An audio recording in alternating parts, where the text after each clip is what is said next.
Transitioning to another interesting story from the NBA, the Brooklyn Nets and Ben Simmons. There's been some reports that Ben Simmons could be available, might be able to make a return for the first round of the Eastern Conference playoffs if the Brooklyn Nets were able to advance past the play-in tournament that begins, I believe, tomorrow on Tuesday, if not sometime this week. Now, if he was to return for the Eastern Conference first round, there were reports saying that he likely wouldn't be ready for games 1 and 2, but he's had several weeks of pain-free progressions, which is what's fueled all this hope about and all this optimism about a potential return for Ben Simmons. He obviously had an epidural shot in his mid-back or in his lower back in mid-March to subdue some pain and irritation because of a herniated disc in his lower back. So this is all the context. And obviously we last saw Ben Simmons play in June, I believe like June 20th of 2021, nearly 10 months ago was the last time that we saw Ben Simmons on the basketball court actually play in a game. But here's the thing that's always struck me about this evolving story is when he was still in Philadelphia, he wanted out of the 76ers organization and basically was forced to show up to the 76ers practice facility to collect a paycheck. When he was practicing with them in his sweats with his phone in his pocket, there was no mention of any back injury or any lingering back injury at the time. When the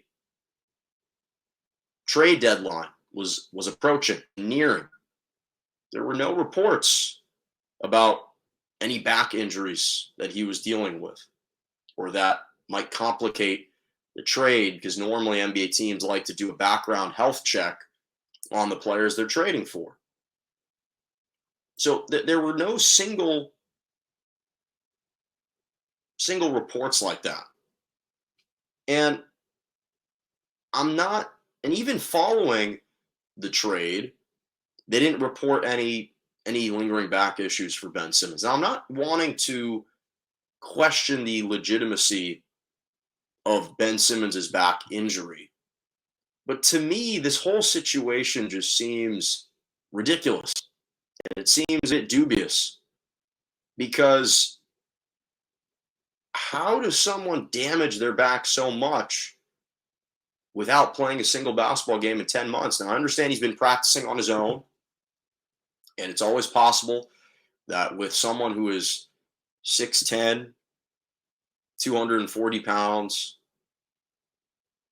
there are ways to injure your back even while practicing on your own. We obviously saw John Wall after he tore his Achilles, after he tore his ACL, he ruptured his Achilles slipping in his own bathtub in his house, and he ruptured his Achilles. So there are extenuating circumstances where that happens, but there hadn't been any reports about something similar to that regarding Ben Simmons. So it just makes me question the whole legitimacy of this. And again, I said this back when he first wanted out of Philadelphia, and I don't want to discount his mental health claims, because it is a legitimate issue that people are dealing with, millions of people are dealing with every single day.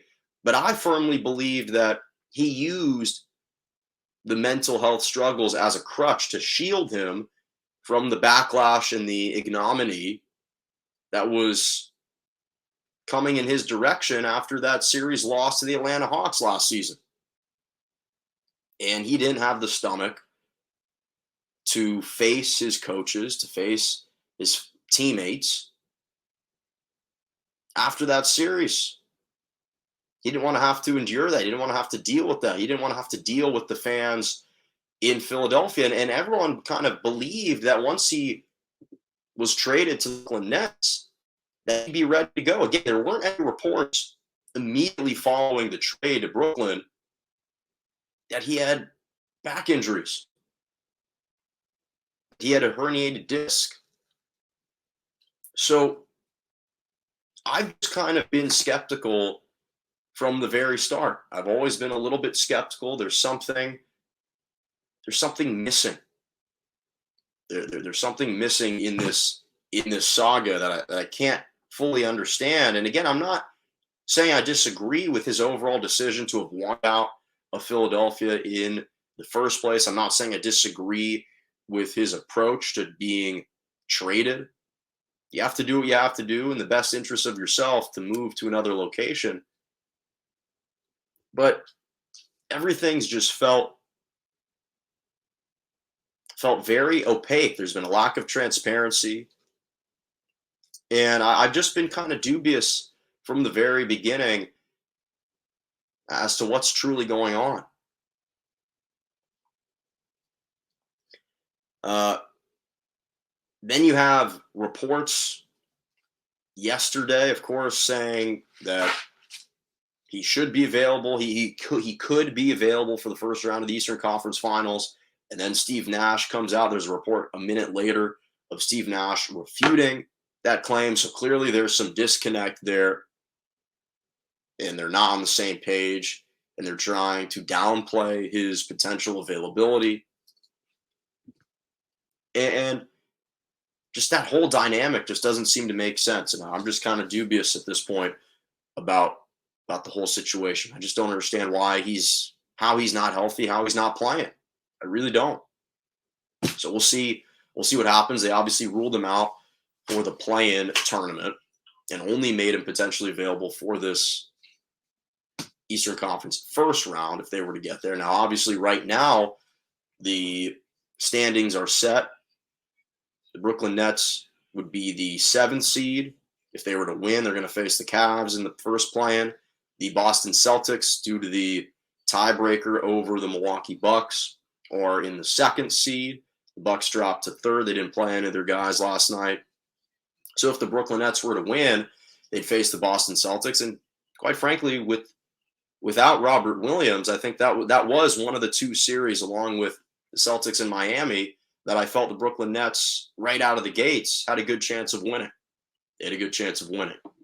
But we'll see what ultimately happens with Ben Simmons. But again, I just have been skeptical from the very beginning, personally.